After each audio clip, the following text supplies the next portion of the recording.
Hello, and welcome to another episode of the Mr. Corpo podcast. Today, we are going to talk about how to give feedback.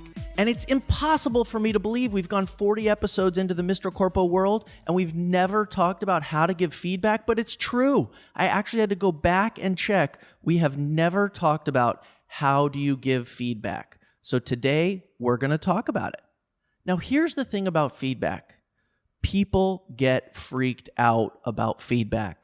People melt down about feedback. People go so far out of their way to avoid giving feedback, but everyone needs to chill out. Feedback is just an 8-letter word for talking to another human being. That's it. Now, here's the thing. If you can develop a great feedback game, your life as a boss will be easy. If you suck at giving feedback or you're afraid of giving feedback, bummer. How you handle these moments as a boss can make the difference between an employee improving their performance, stagnating in their current position, or even being fired. If you can successfully frame your feedback as a conversation to help them improve their job performance, then giving feedback should be a welcome part of every boss-employee relationship.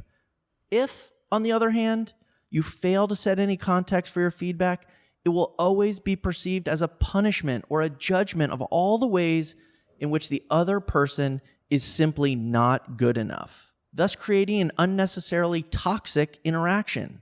So if you're a boss who's struggling to give feedback, and one way you would know this is there's a lot of tears being shed in your office, I'm here to tell you the problem isn't with the feedback itself. The problem is with you and how you give the feedback. But I'm here to help. Now, in my book, How to Be a Boss, I talk about feedback in 3 different chapters.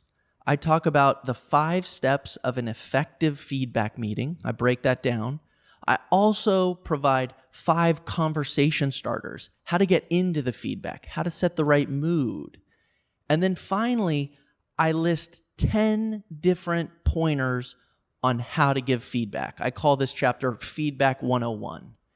And for today's episode, I want to highlight 3 of those easy pointers for how to give feedback. I'm going to talk about do your homework, keep it simple, and act fast. So let's get to work.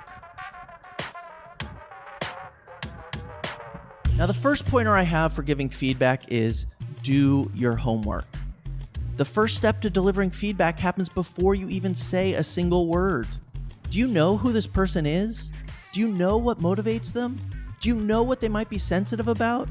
Have you invested the time and energy to get to know the employee as a human being? If your employee trusts you, then giving feedback will be received as coaching. If your employee thinks you enjoy belittling them and pointing out everything they do wrong because you think you're perfect and you want everyone to be just like you, then no matter what you do, no matter what you say, no matter how you say it, it is not going to be received as useful feedback. It is going to be received as criticism. Every conversation that came before informs your employee's experience of what you're saying to them now. Spend a little extra time getting to know the person in a non-pressure situation. You can't just show up one day and start spitting feedback at someone. If you haven't asked their name, if you don't know what they like to do on the weekend, if you don't know what their home situation is like, you're lacking all the context for how to frame and talk about your feedback, and they're missing any connection to you. So whatever you say, it's going to feel like you're just swooping and pooping.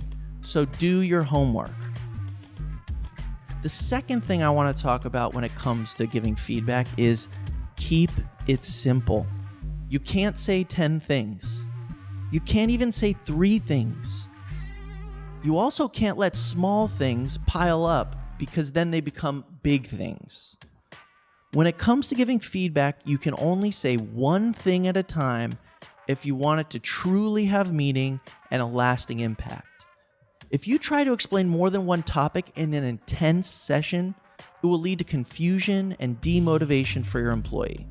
Focus on the most important behavior the person needs to change and solve that first. Even if there are 3 different topics that need to be addressed, I recommend you focus on the most important of these 3 topics, address it directly with the employee, work with them to improve it, And then, only then, after they've improved it, after they've acknowledged it, after they've solved it, then move to the next topic. Asking an employee to fix 3 things will result in nothing being fixed. It's your job as a boss to synthesize all the noise into very simple, very clear, actionable feedback. And that starts with picking the priority of what's the most important thing for them to fix. Focus on that. Only talk about that. Don't even mention the other things. Get one thing right, fix it, and then go on to the next thing. Otherwise, the employee is going to be buried under a weight of, I can't do anything right, this is too much, I'm never going to fix this, they hate me, oh my gosh, my life is over, and nothing changes, and everyone's frustrated, and then you got to go read my chapter on how to fire someone. Keep it simple. Only talk about one thing at a time. The third and final thing I want to say about feedback is a little bit counterintuitive, but I think this is a good point. Act fast. Most bosses don't realize that positive feedback has an expiration date. In fact, some positive feedback can expire as quickly as 10 minutes or 30 minutes later. Wait any longer and the compliment loses all of its flavor, meaning, and nutrients. The context is lost, the natural energies and emotions have subsided, and your positive feedback is going to land flat. An opportunity missed. Personally, I like to catch people before they leave the room and tell them good job so that the compliment can be heard by other team members. This magnifies the positive feelings not only for the specific employee, but also for those overhearing the compliment. The employee has not only been praised, they've been praised in public, which is worth more and will directly motivate the team's behavior in the future. Now, here's what I want you to remember. Most positive feedback expires by 5 p.m.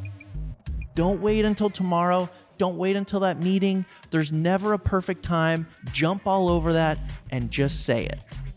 Now, here's a little pro tip I want to mention.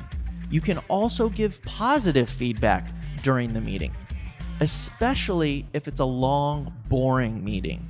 A simple, nice work from the boss can have the effect of calming everyone down, making everyone feel safe, and giving confidence to the entire team that things are going well. So again, when it comes to positive feedback, act fast. Say it right away. And that's it for today's episode. We're just getting started on the feedback train. Next week's episode is also going to be about feedback. We're going to talk about 5 conversation starters and how do you kind of set that right mood for getting people to listen to the feedback that you're saying. But thanks for listening today. Just to remind you before I go, the things we talked about today were do your homework, keep it simple, and act fast. As always, I want to thank Rob Schulte for producing another episode. I want to encourage you to go to the Mr. Corpo podcast on iTunes, leave a review, go to mrcorpo.com, shoot me an email at justin@mrcorpo.com. Hit me on Instagram at Mr. Corpo, one word, or Twitter, Mr._Corpo. And with that, we're out.